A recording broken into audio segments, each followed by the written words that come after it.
Hello, everyone.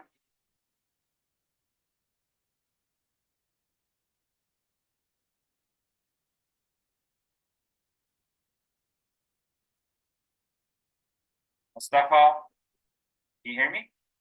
I can hear you. Can you hear me well? Yes, I can. Excellent. I think we should be live on LinkedIn and Twitter.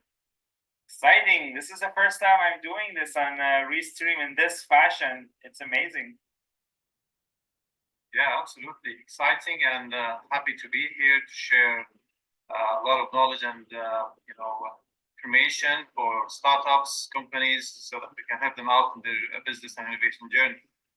Of course. I wanted to say a quick welcome to everyone who has joined us on the Restream, also on LinkedIn and Twitter, all over the world.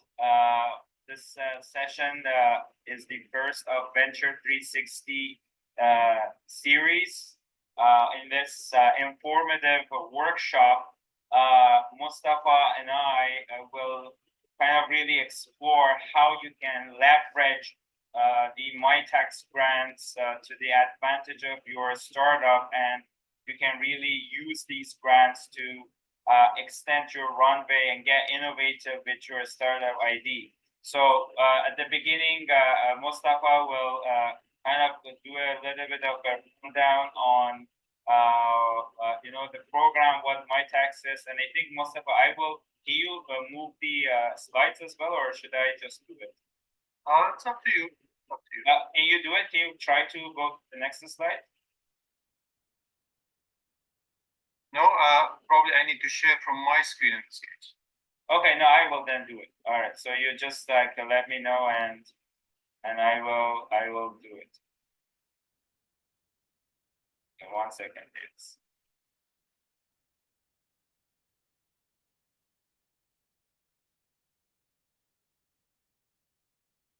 Okay. So yes, let's get going. All right. Good morning, good afternoon, wherever you are joining us from. I'm really delighted to be here with Saeed to introduce to you Mitacs, what we do, and how we can help you out in your innovation and research and development journey, utilizing our grant programs. Let me start by saying that we are here to support you. We're here to help you out in your journey. I will start with talking a bit about Mitacs, introducing Mitacs, who we are and what we do, and what have we been doing for the last 25 years. And then we will dive deep into the funding programs that we have that are meant to support companies. And then we can end up with the model of delivery so that you know the whole process from A to Z, what we do and how we do it and how you can benefit from that.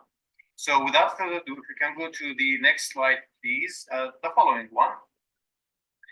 So Mitacs, we've been in business for 25 years. We are a not-for-profit organization, and our mission is to empower innovation across Canada.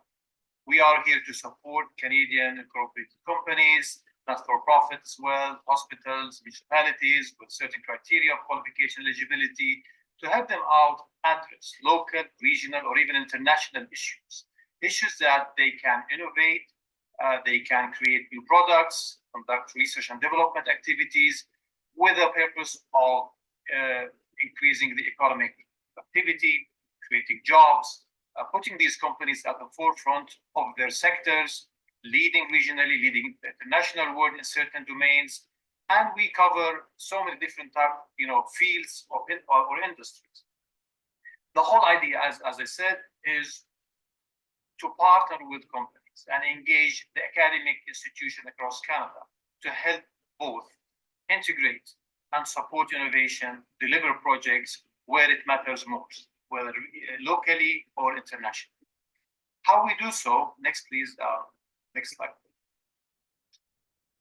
How we do so is we channel funding from the provincial governments across Canada and the federal governments to support the engagement of students coming from universities and colleges so that they can work with companies companies, with industrial partners, and collaborate in delivering research and develop projects or innovation projects. As you can see, this is a little bit a busy slide, but you can see that we are currently working with 191 post-secondary partners in Canada. The universities like University of Toronto, British Columbia, McGill, Concordia, McMaster, just to name a few, as well as the colleges. And colleges in Canada, they rank among the top in the world in their applied research. So we engage with them, we collaborate with them, and act as a bridge to introduce innovation projects coming from partners, industrial partners, to these academic institutions, identify professors and students, set up teams, and work with these companies to deliver these projects and create intellectual property, create new ventures. As you can see from some of the numbers, you can see that since 2008, we work with around 12,000 companies or industrial partners. And we have been doing so, as I said, since, for the last 25 years, since 2010, more than $1 billion was utilized to support these projects. I am one of 100 advisors and senior advisors across Canada. Most of my colleagues are embedded with these academic institutions to facilitate the introduction of innovation projects to the relevant faculty and departments, where we can identify professors and students at all levels, PhD, masters, graduate, and undergraduates, to help out and contribute and collaborate with industry partners, your technical teams or your R&D. Next, please. Next slide, please. Now, the benefits, obviously, when we talk about grants, everybody starts thinking about this is money. We're going to get some money. Absolutely. How we do so is, as I said, we engage students to work with you collaboratively to deliver the projects. And we utilize grants and funding to make this an inexpensive process for you. The benefits of that, obviously, is if you already have a budget in research and development, when you have another grant added to it, the automatic financial gain is that you already made this budget maybe double or even triple, sometimes 4 times, if we are also able to stack other grants from other organizations. And this is one of the benefits when you work with Mitacs, is we have access to other organizations across Canada that simply have their own grant programs. And we can sometimes collaborate so that we can improve the return on investment for you. Or sometimes we just stack these grants, if depending on the type of grant we are talking about. But going back to the team, the core team that will be working with you and students, sometimes you want to do a research project that you don't have an in-house capabilities to do so, which means that you're either going to hire them, which becomes extremely expensive, or you can engage students, maybe an MBA student, to work with. So throughout the process of engagement, you can see that it is already efficient from a financial point of view to engage such talents instead of hiring full-time professional employees that you can, if you are able to utilize or engage students, talented students, this would help you out. At the same time, throughout the delivery of the project, you will get to know the student working. Eventually, you may also offer them a job. So you are actually also de-risking the hiring when you decide to propose to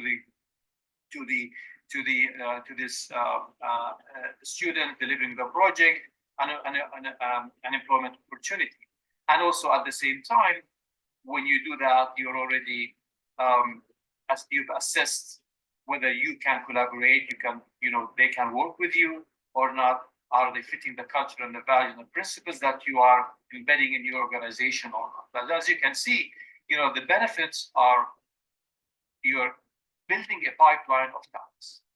This pipeline of talents as a startup, as a very well-established company, is an extremely important part of how we want to manage the resources at your organization so that you can have business sustainability from a talent and skill perspective. Next one, please. So, where do we start? How can which part of your challenge or function you want support? From our perspective, we can help you out throughout the whole process of your journey. So, if you are still thinking about an investment idea. So you want to do a market research to identify whether your idea actually fixes a problem, or your idea replaces a product, or is it feasible? So literally at that step, which is just as at the idea stage, we can help you out in defining that project, identifying the talent who can help you out as they are supervised by the academic supervisor professor to help collaboratively to deliver the project with you. Or if you have the idea and you want to go beyond that to designing the product, we can definitely engage research centers, technical access centers at college, for example. They do a great job in helping out designing a prototype, doing the testing, proofing of the product if it is a hardware as well as a software, to do the testing and validation in their research centers and their labs. So that's also an area along the process of development and evolution we can definitely help you out with. Or if you are at a stage where you know your product, you want to go to the market, but you don't know what kind of a process needs to be in place to produce it in a very efficient way and deliver the specs that you are promising to your customers.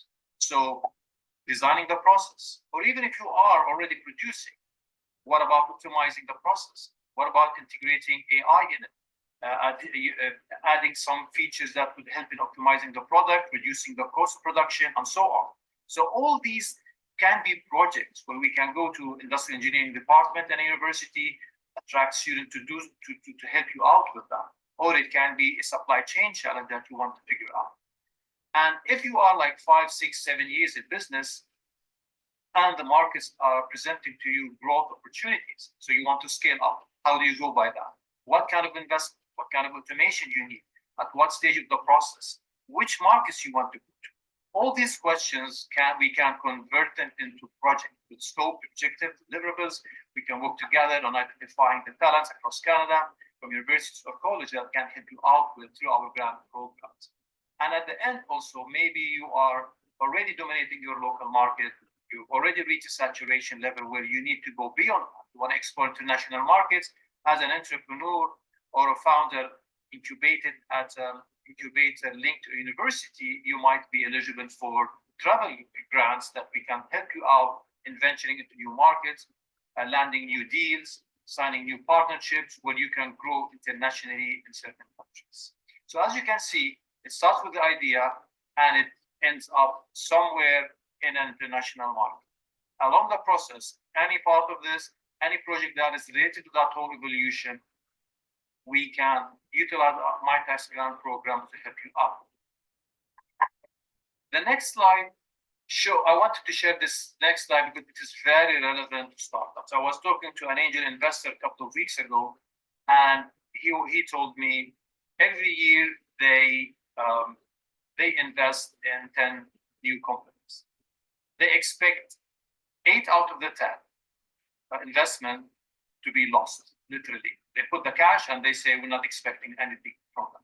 1 out of the 10 is going to become a typical business where it's just sharing, giving us some dividends every once in a while.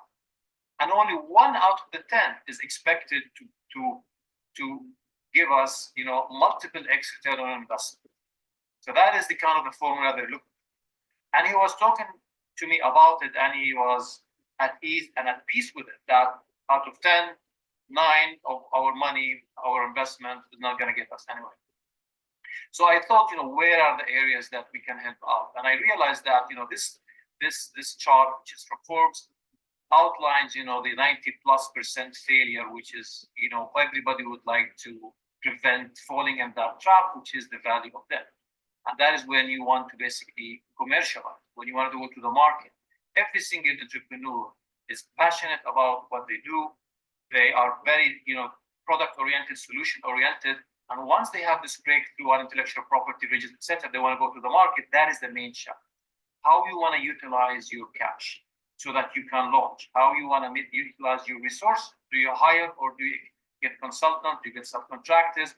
So there are so many decisions related to resources that I believe Mitacs grant program at that specific stage, we can help out. Because when you get talents through grant programs, you can definitely use your resources wisely and help you mitigate the risk of staying too much time in the valley of death area where everybody would like to avoid. But if it is going to be a stressful journey in that, let us not be at the bottom of that curve.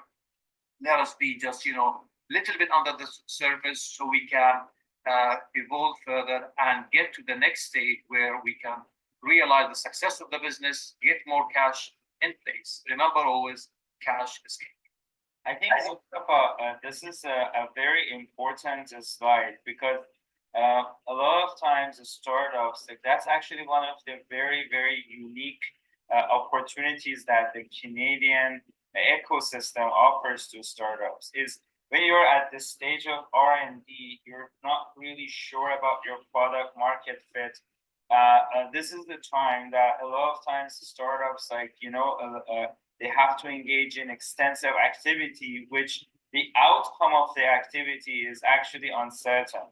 So somebody has to basically subsidize this, whether it's an investor or like luckily for us, we have so many great programs, Mitacs being at the forefront, that enables the startups to go through this phase with minimal burnout. So they can actually just engage with the top quality researchers, with the highest quality academic institutions, and leverage the government support to fine tune, to understand, and then once they have an actual, like a crafted product, they know what they're doing. It's kind of validated.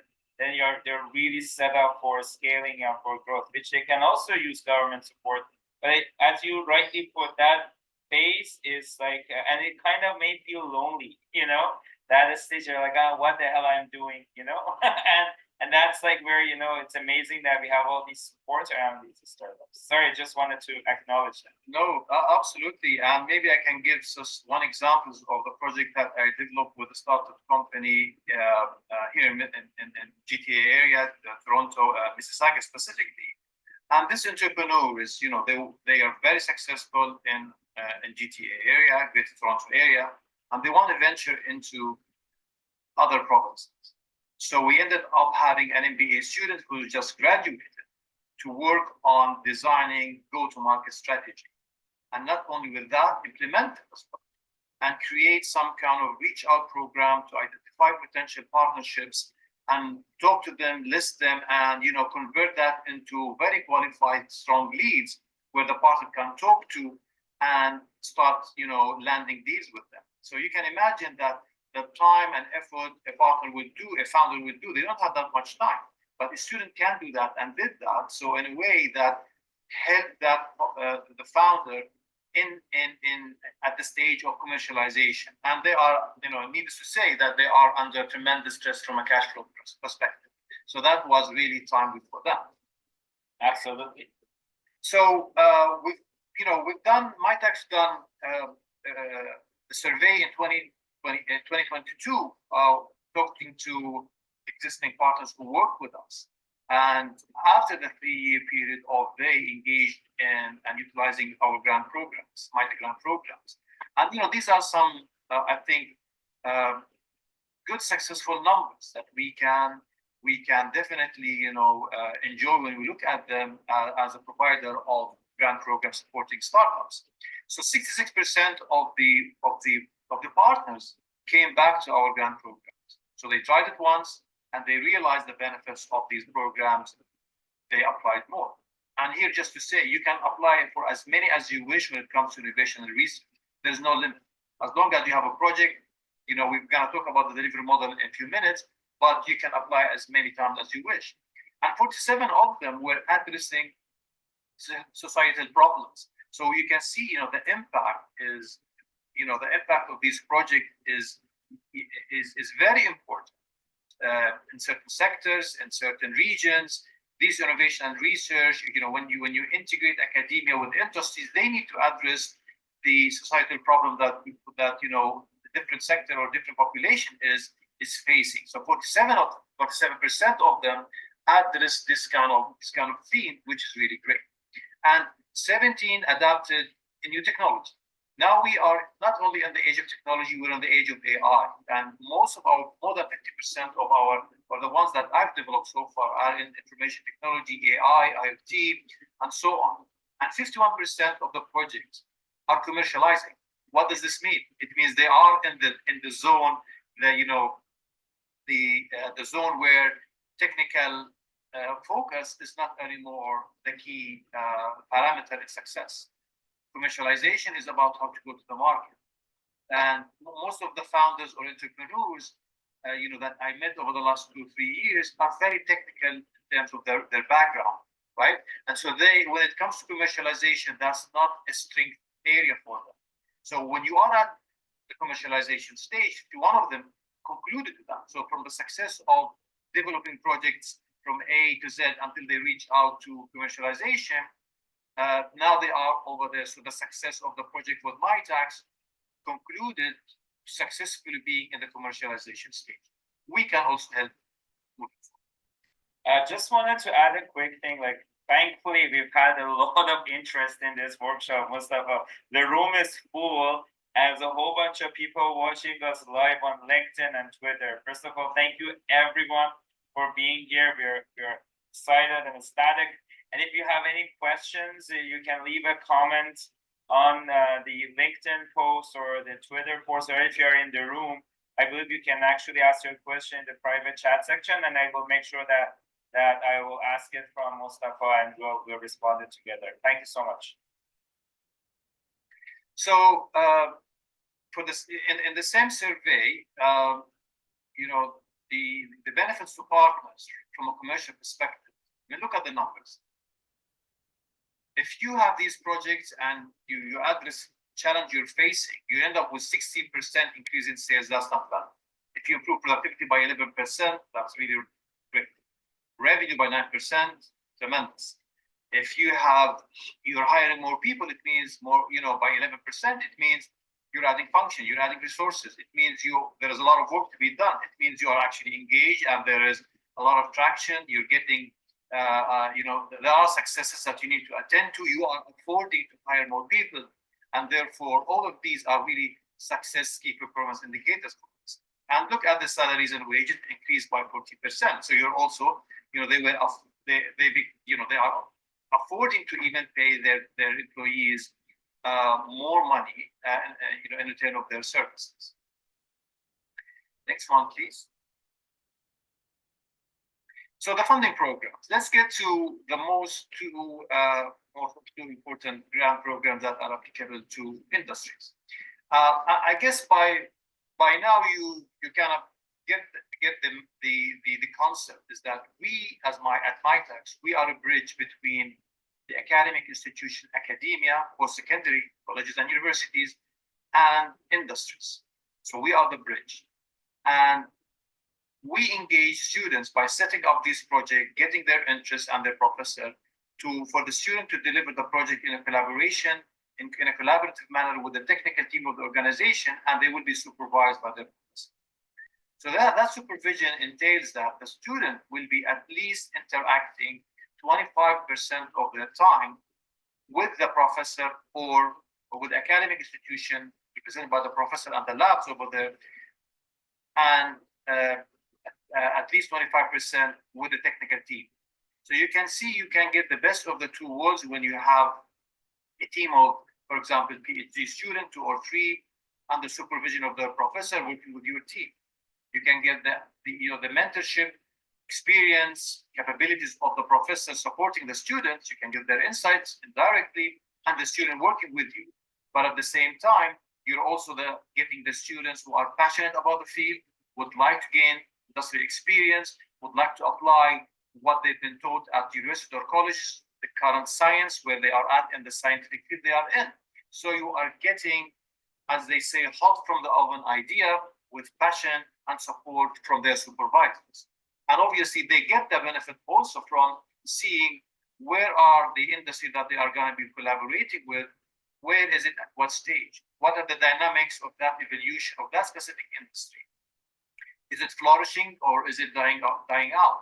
Is it at the stage of transformation, or it is business as usual. So all these interactions are very enriching as an experience to both sides, the industrial partner team and the academic team represented by the students supervised by their professor. And so in the next slide, we have in a business strategy internship program, one of the programs that we have, which is meant to support innovation projects. And here in our dictionary at Mitacs, what we mean by innovation is anything that can be in developing, for example, new software. In that, you are only getting or utilizing the skills of a student who is knowledgeable about coding, programming, etc. So it is about applying science, applying already existing methodologies and approaches. Or it's about even if you go to developing new strategies. So what is the strategy of going to this market? What is the strategy of putting together an operating model that can deliver? So organization development. Or even if you already have processes in place that you don't know, there are some bottlenecks, there are some bugs in the system that you need to figure out. So as you can see, anything that is related to bringing in positive and value add change to the organization is considered as innovation. So I can see there are so many different types of ideas and projects that qualify under business strategy internship, for short it is BSI, that we can help you out. Whether it is business administration related for MBA program students, regardless of their specialization, or a software engineer, or a metallurgical engineer, or a biology major master student to work on vaccine development or something related to life sciences. All of these, if it is about applying science, that is innovation. We have a special program for that. The next slide talks about the one on the most on demand for which is a targeting research project. It's called Accelerate. And just to simplify the application of that program, any scope of work that is similar to what we all know in the master's program or PhD program, that is basically we use for it the Accelerate. And what is the difference between innovation and to you doesn't mean anything any difference except which program, which grant program we will utilize. But why I'm presenting these two, because these are the most relevant to industries, most relevant to companies, because if they're looking into the research and development, and that scope is about research, going to science, applying new scientific approaches, going to the lab, experimenting, iteration process, including some new IP, some new creation, that is research, we have a program for. If it is about how to apply it, how to commercialize it, we have the BSR. So we can cover both sides, regardless of whether they are research or innovation. Now, how do we deliver these? We deliver these through what we call internship unit model. Consider the internship unit as if it is a Lego piece. If you want to build a house, you want to build a wall, you start with the first Lego piece, and you add to it as many as you wish. You combine them together the way you wish to build that house or that castle or that wall.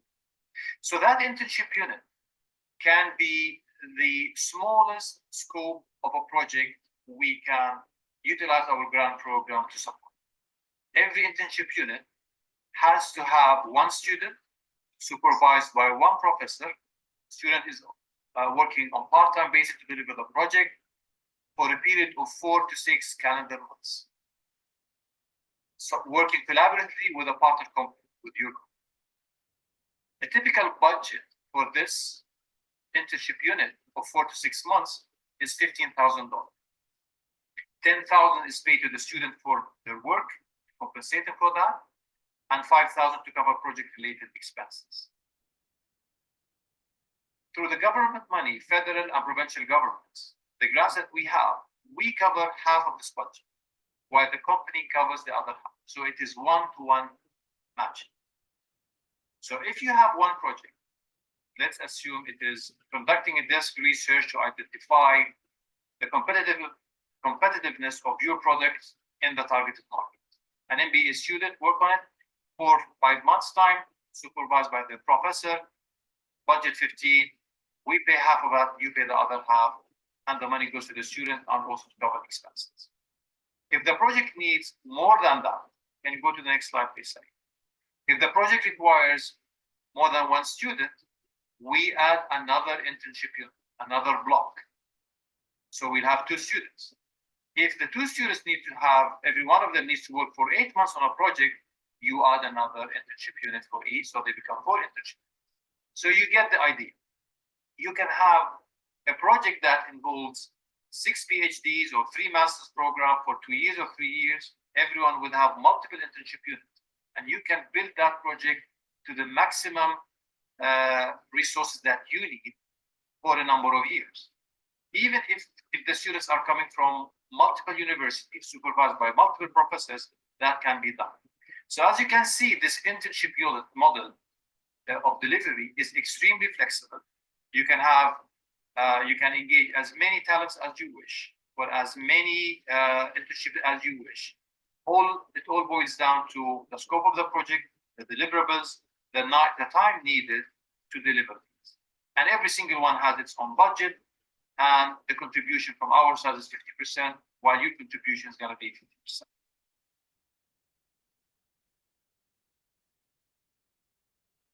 This slide talks a bit more to the financial contribution. As you can see, there are 2 models. The first one is I talked about, which is on the right side of the screen, where the partner organization pays $7,500 plus tax. We pay the other $7,500, add them together, and then send them to the academic institution to contract the student, start delivering, and they will pay the student based on their payroll policy. The other part is if there are no expenses to be covered. So if it is a lab-based kind of research project where they need to be testing, etc., there are material expenses, probably the $15,000 budget is a must. But if it is just a desk research or a software development, mobile application development, where a student can work from home behind the screen to deliver the whole project, then we can discuss dropping the budget to $10,000, where you only pay $5,000 plus tax, and we pay the other $5,000 from the grant money, add them up to $10,000, transfer to the professor at the university or college to hold the grant, engage the student, and start delivery activities. So for each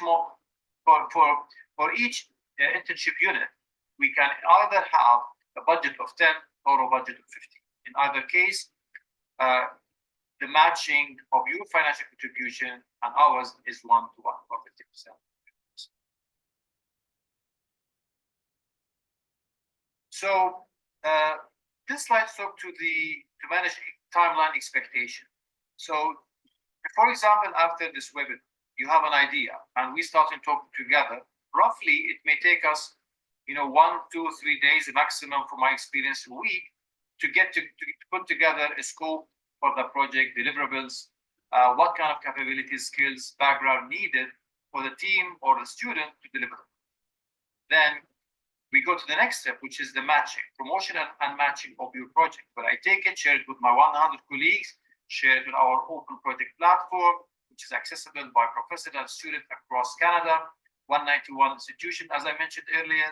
So then they can look at it and say, we're interested, we are capable of working on it, then they come forward. That matching process, sometimes it takes a week, sometimes it takes 2 months. So it is variable, we don't know, depending on how complex the project is and who would come forward as interested and ready to engage in the discussion. Once the interested candidates are introduced to you and both of you agree to move forward, collaborate, then the student, professor, and you will work collaboratively on the grant application. It takes around 2 to 4 weeks, also depends. Sometimes it is a 1 week turnaround. Sometimes it's very complicated, particularly in research, where you need to have, multiple researchers in certain domain that requires a lot of scientific explanation about the methodology, etc. And then it will be submitted for review by subject matter experts. Ultimately, the review takes around 4 to 8 weeks. So if you have a project today, we start talking about it today, we need to think about around 4 months in the future until you start having the team to mobilize and start working with you to deliver the project. And of course, we would not be able to be to support industries across Canada for the last 25 years without the support from coming from the federal government, provincial governments across Canada that support us in creating these subsidized budget for the internship unit model to engage students, help the student out, help the industries in leveraging these kind of grants and move. I just wanted to Mustafa, take a pause on this slide, and it's beautiful to see that Mitacs is actually a collective effort of the provincial governments and federal governments, which is kind of very unique and not as common. So this is amazing to see if a project is backed by Mitacs. It means that the collective effort is trying to push that project forward, and they can rely on a network of support as they're kind of going through their development stages.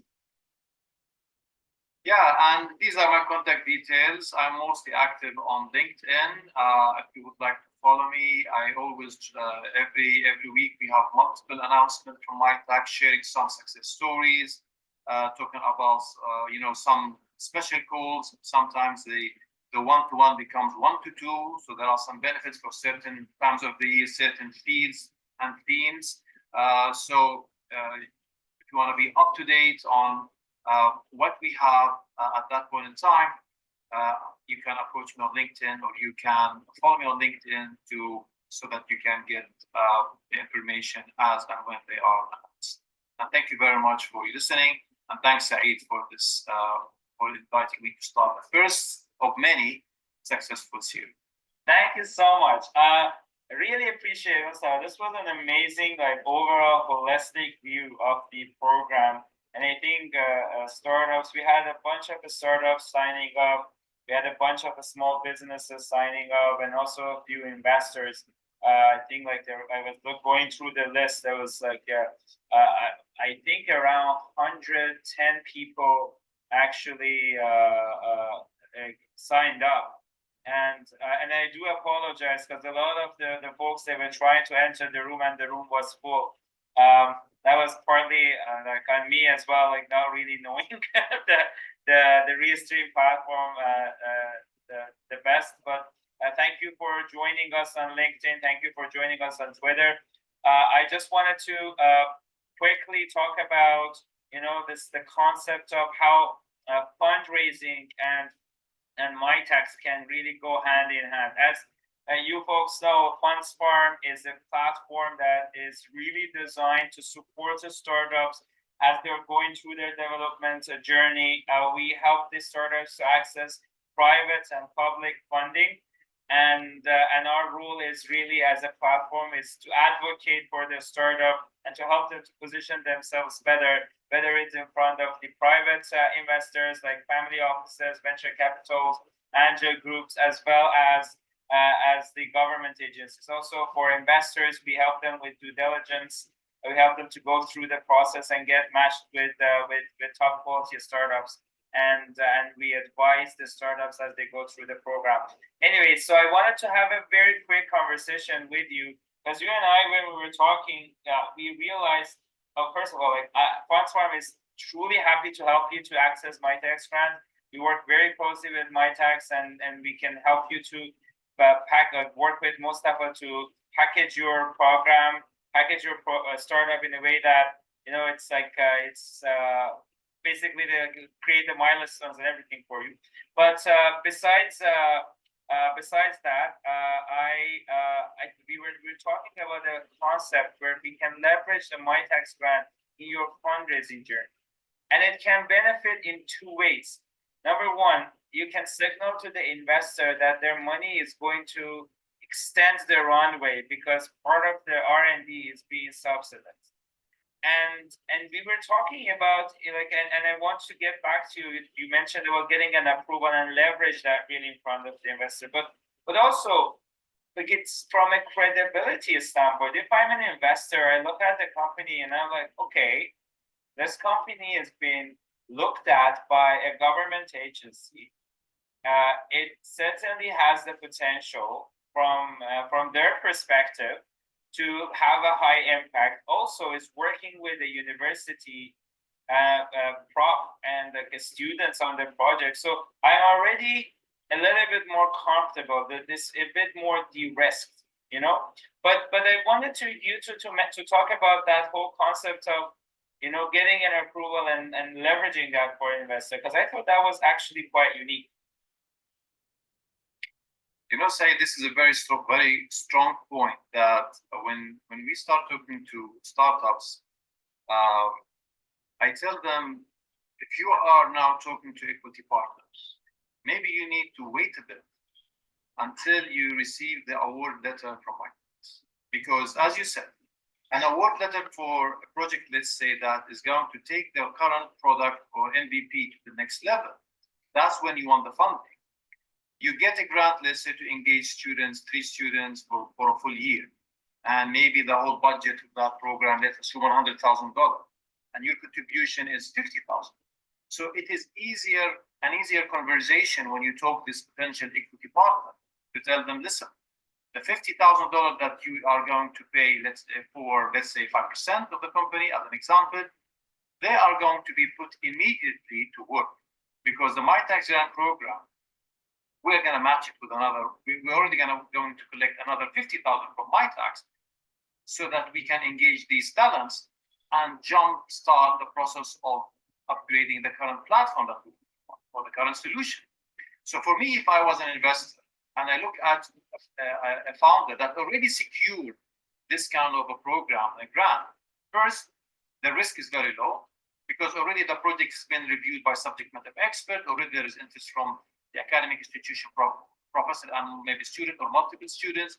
So these are all tick. It is doable. They're going to work on it and so on. So from a technical point of view, there is some kind of a due diligence. From a financial point of view, there is immediately 100% return on investment. The 50,000 is going to get me another 50,000 from Mitacs. So leveraging the grant program award letter, when you have it in hand, you can use it in closing a better deal for you. Instead of 50 for 10%, maybe you can get 50 for 5%. And also to add to that is that there is no limit to how many applications or projects you can apply for at Mitacs. So you can apply for 1, 2, 3, 4, as many as you wish at any point in time. And I'm going to answer the question by Asmita in the chat, which is how to become Mitacs company partner. If you are an incorporated company in Canada, automatically you are eligible. So you are eligible. If you are, again, incorporated, you are eligible. In any province, you are eligible. So you just need to be incorporated, and we can start talking about. Some grant programs require you to be in business for 2 years, making money, revenue, or have at least 2 full-time employees. The only criterion that we have is for you to be an incorporated Canadian company. And then you can apply for multiple projects, get multiple award letters, and then use them also to your advantage, leverage them to get more financial support as you go and negotiate with your potential equity partner in the future. Very good. I just wanted to talk about if anyone is interested to work with FundsFarm, a startup or an investor, a small business, you can definitely check out fundsfarm.biz and you can request a consultation. Our team will assess your situation, and then we will get back to you with engagement. It's support at fundsfarm.biz as well, which is not, I can't see it. It's under probably. Okay. And now I wanted to, Mustafa, if that's okay, we can basically wait a minute or two. So I open it up to questions. There are a few questions that I can see, and then sorry, I'm just trying to figure out how can I put this one.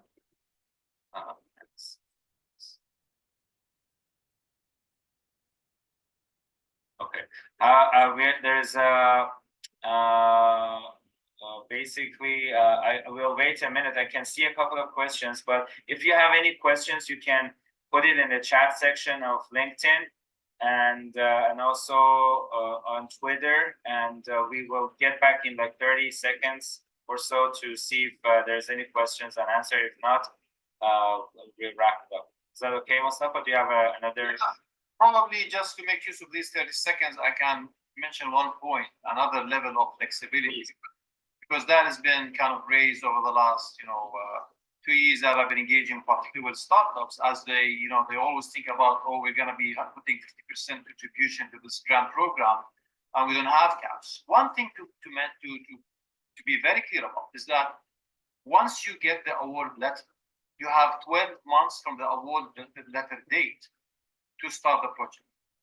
This way, I guess it gives you a lot of flexibility. So if you have, for example, an idea that you want to implement in the next 12 months, start the process with me today.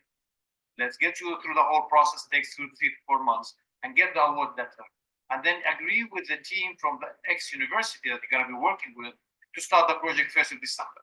So between now and 1st of December, you have multiple months to save every month you basically $100, etc., so that you can make your first contribution once you want to start the first internship unit. You have money at that point in time. And at the end of the day, also, even if you are implementing project and you found a little bit of some cash flow constraint at your end, you're not able to continue with the next internship unit, you can pause the project at that point in time to continue later on when the situation becomes better. So as you can see, even the grant programs that we have in place are there to support you, not only to bring in money and bring in talent, but also in a level of flexibility in deciding when is the right time for you to start, so that you are ready financially and technically. When is it, and has some flexibility in terms of pausing when you need to pause, so that we don't strain your resources or your cash flow. All of these are there because there are so many other details that can be discussed, but once we know there is a project and we can dive deep together into the details of it and what is our strategy of applying for the grant. And wonderful. Okay, so I have a couple of questions from the chat sections and on Twitter. First question is, does Mitacs provide opportunity for workspace? For what, sorry?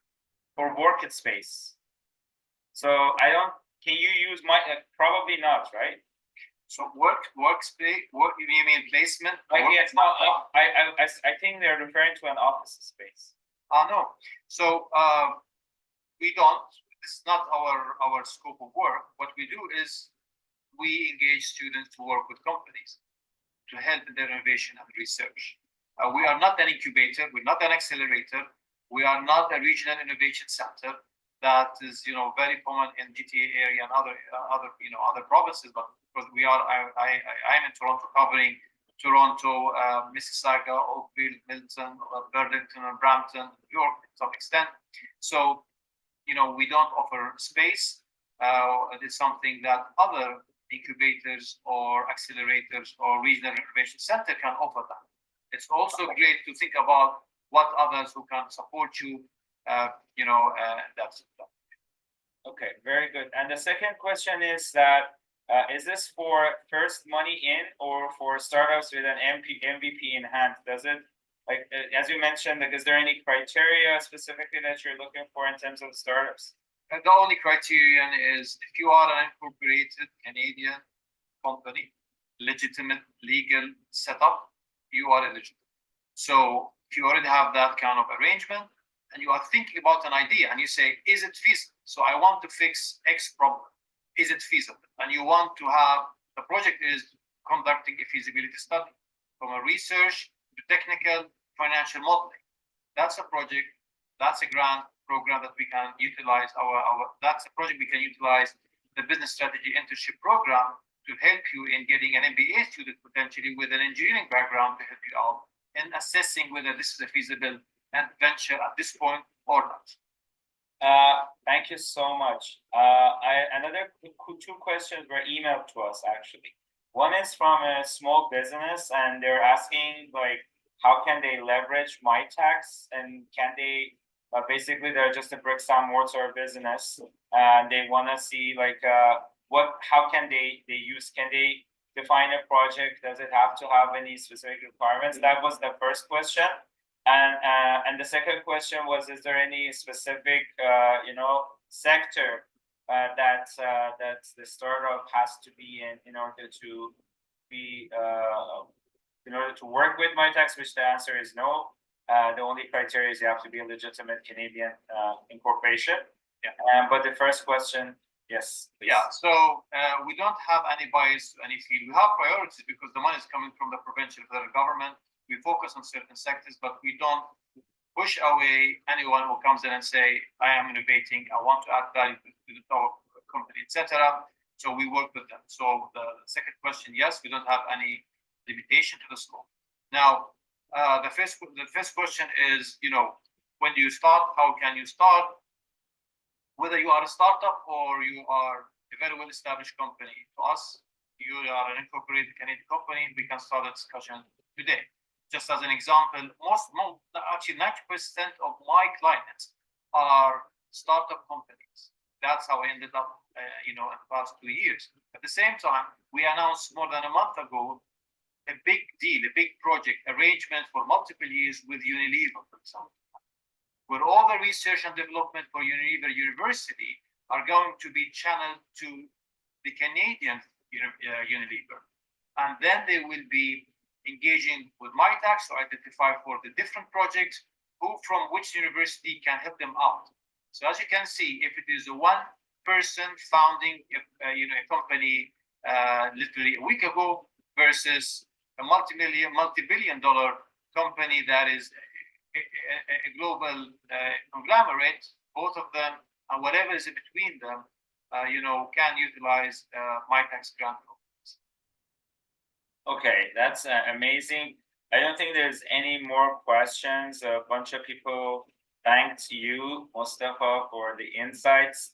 I want to leave the contact information for Funds Farm on it for maybe another 30 seconds. But if you don't have anything else, Mustafa, thank you so much for taking the time. I'm sure a lot of startups and businesses learned about this. I was myself kind of pleasantly surprised by the uptake, and this gave also me and the folks at Funds Farm a lot of energy to continue these discussions and bring in experts for startups and give access to them so they can learn firsthand how they can take advantage of these supports and resources to advance their business. Anyways, if you have anything else, please add to the conversation. If not, thank you so much, and looking forward to working with you. Thank you very much, Saeed, for this invitation. I really enjoyed it, and I'm delighted we're having this collaboration to help startups, through your network. Happy to support them, happy to engage with them later on. Have to have one-on-one with them to define work on the definition of the project and scope. I'm here to support you and them in their venture of innovation and research, help them out through using the grant programs. Thank you very much, and have a great weekend. Thank you. Have a great weekend, everyone. Have a great morning, evening, day, wherever you are. Thank you. Take care.